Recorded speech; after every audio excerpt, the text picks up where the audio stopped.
Get ready.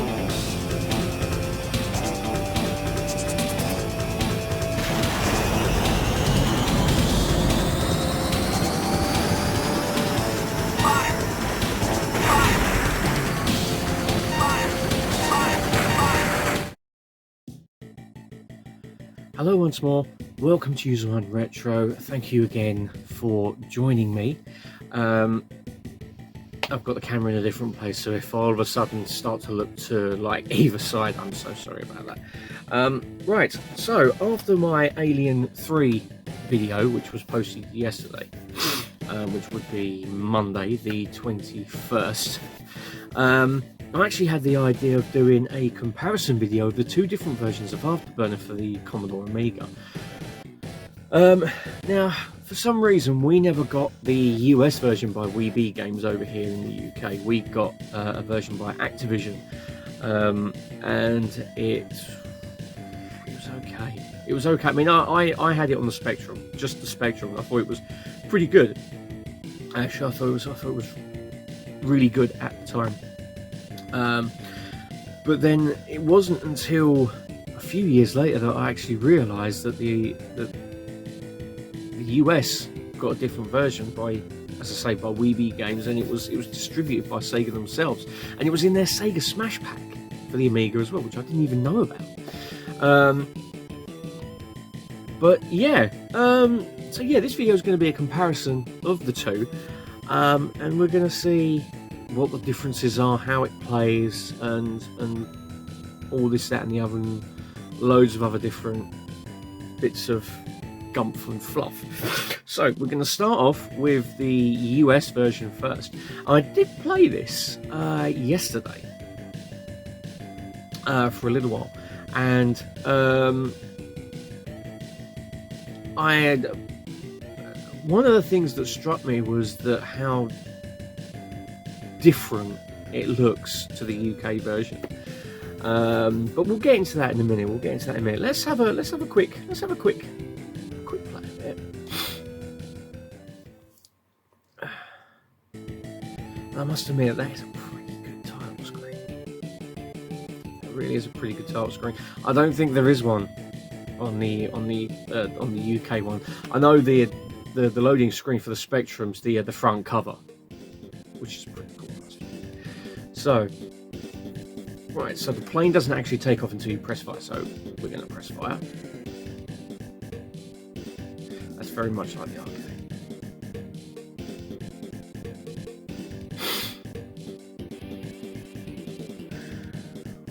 Tell you what, so I can actually listen to the music and let you know what's what. Let's pause that a minute. Should have done this beforehand. Okay, so let's play it.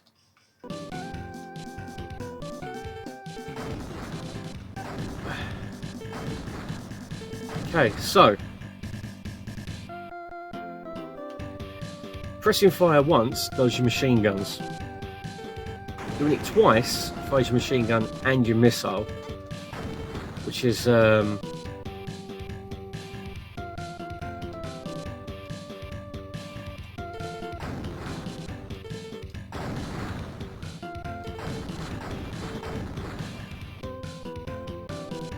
for this one it seems as though the missile actually does about as much good as a chocolate teapot. There's no voices.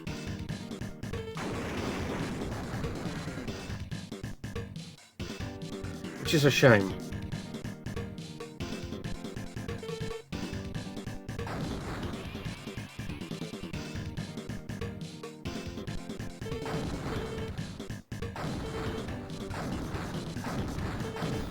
At least with this one the machine gun actually works.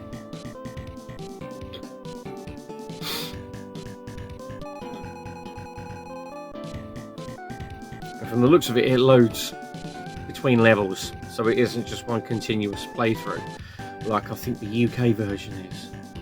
So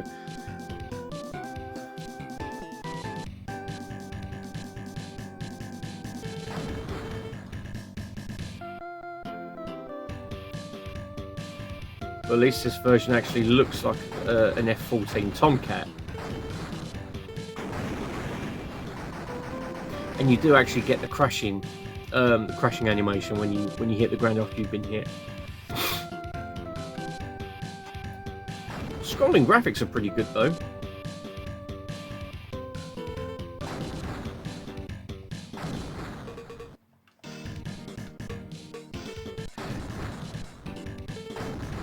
And you can still do the barrel roll.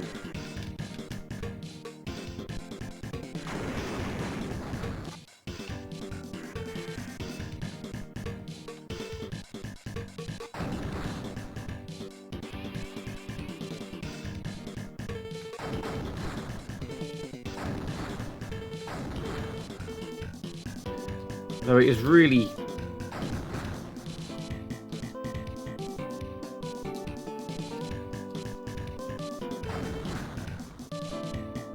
though they could have actually done it as a 2-button game,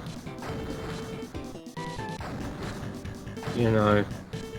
I suppose they could have actually wired the port so that if you wanted to have a second button for another function, you could do. Like when they done the Amiga and that. But it is what it is at the end of the day. I mean, I don't even know how you do the throttle.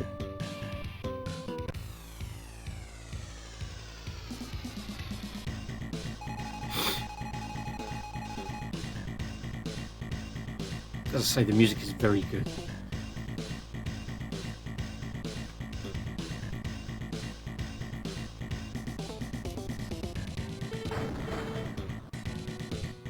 And you do get the altimeter up in the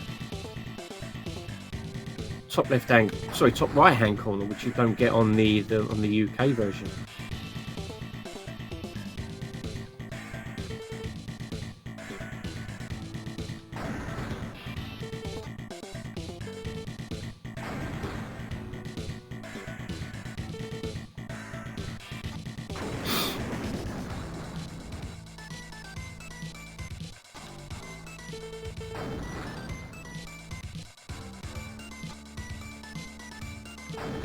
It seems as though on this one the missiles don't actually do diddly squat, they just seem to just fly about willy-nilly. Which makes them, as I say, nigh on useless. You're better off just hurling insults at them. Okay, so, first impression, well, I suppose second impressions of the US version. Does look good. Does look good. Sounds pretty good as well. The music is music's very good actually. Music's very, very good. Could be better. Could be better. But no, it's not a bad port. It's better than the Amiga version of Outrun, although that isn't really hard, you know, because the Amiga version of Outrun is it's proper pants, really pants. But no, I mean, it still graphically does have this. It has definitely the arcade feel to it, I think is the word that I'm looking for. Definitely has the arcade feel to it, which is nice. Downside, not having a second button to do the missiles, you know, or not actually having it programmed like in the game that you can use another button for missiles, which would have helped so much. But as it is, the lock on so you can fire your missiles is just, it might as well just not be there. It really doesn't, because your missiles just literally shoot straight in front of you anyway. So but no, competent port, very competent port. Would I play it again? Probably. I would say it is not a bad port of an excellent arcade game. Excellent port. Sorry, good port of an excellent arcade game. Sorry, should I say? So now we are going to have a look at the UK version. And there we go. So, just loading up the UK version now. And there we go. We don't actually get a title screen whatsoever. We just get that. Which, you know, and oh look, Argonaut software. Although you do get that for the scoreboard screen. I must admit that is that reminiscent of the arcade version? I can't remember. I think so. I do. Oh, I didn't actually know about that. That's very reminiscent of the arcade. Very reminiscent of the arcade. That's a nice touch. That's a nice touch. As I say, that I didn't know about. That's awesome. I do like that. Now the thing with this one is that you can use the mouse. I tried to use the mouse, and yes, it wasn't. Hang on, change mouse scaling. What's this? 0 is very sensitive. 7 is 4. I'll tell you what. Let's try it for 6. And you know what?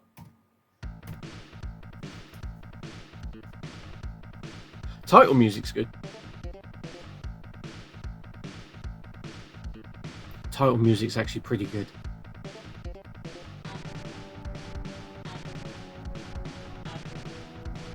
That's actually very, very good. I forgot how good that is.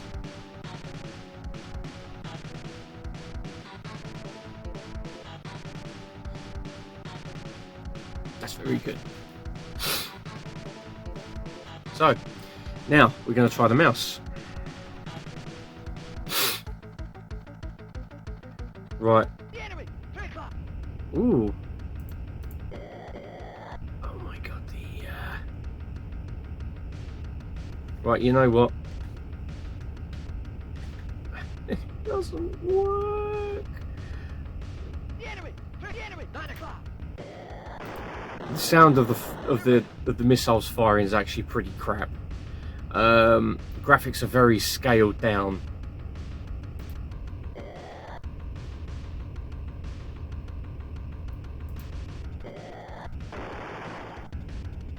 Graphics are very scaled down. But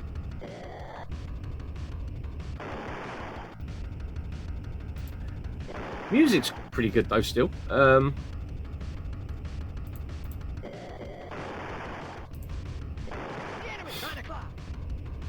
at least you have speech in this one.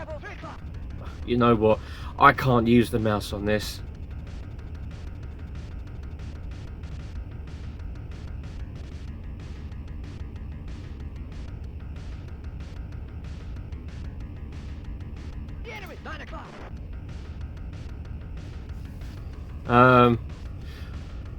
There's a little bit of loading. And I must admit, as with all the UK versions, you've got that status bar and the thing around the screen. I suppose the red lights at the top left and top right hand corner are supposed to emulate the arcade game.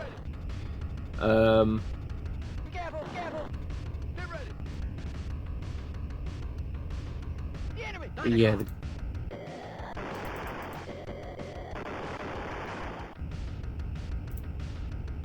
It does seem as though the graphics on the UK one are scaled down somewhat.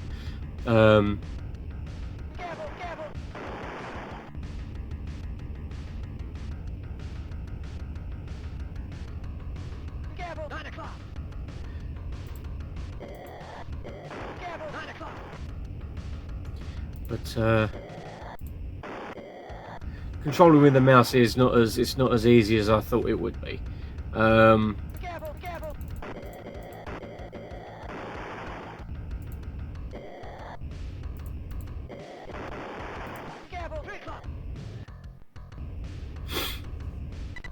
There is a small bit of loading in between levels.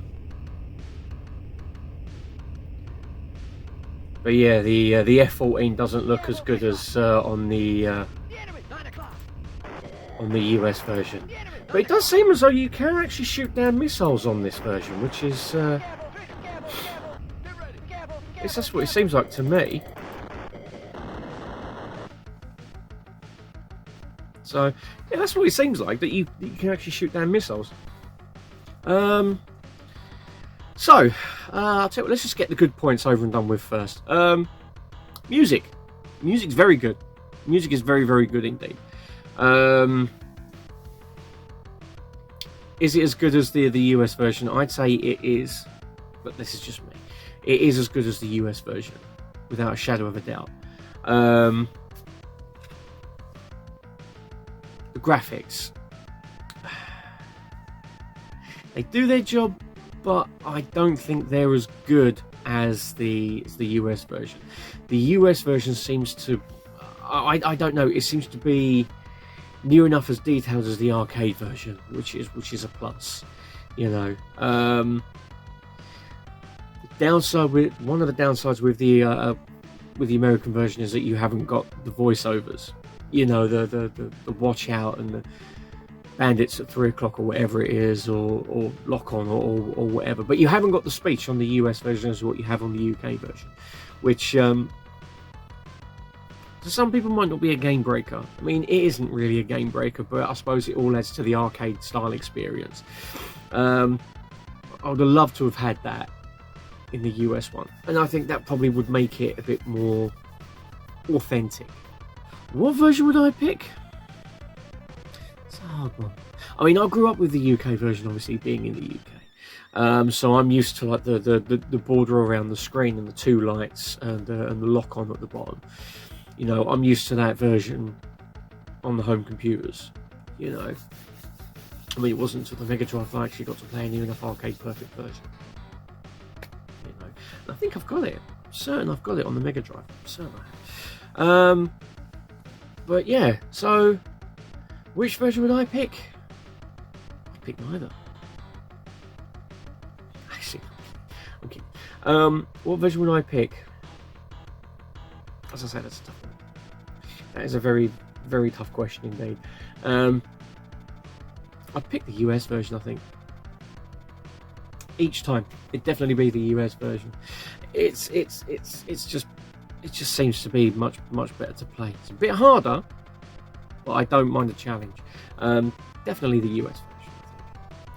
So, but yeah. So anyway, that's it for today's video. So US version of Afterburner Amiga wins. Not a flawless victory, but it's a victory nonetheless. Anyway, if you've enjoyed this video, then please like, subscribe, share, all the usual YouTube cobblers. Share it with your friends. You know, if they want to watch it or not, it's up to them. But no, please just share it far and wide. You know, and see what you think. Really, I will be back again soon. And I don't know what I'm going to be doing next. I have got half my shit. No, I'm joking. I haven't really. I've got quite a few things coming up actually. I've got a few ideas rattling around in the old brain box for videos. So stay tuned, and I hope you enjoy it. Until then, this is Usr1 Retro signing off. As always, please look after yourselves, take care of one another, and I will see you soon. So until then, this is Usr1 Retro signing off and saying goodbye for now.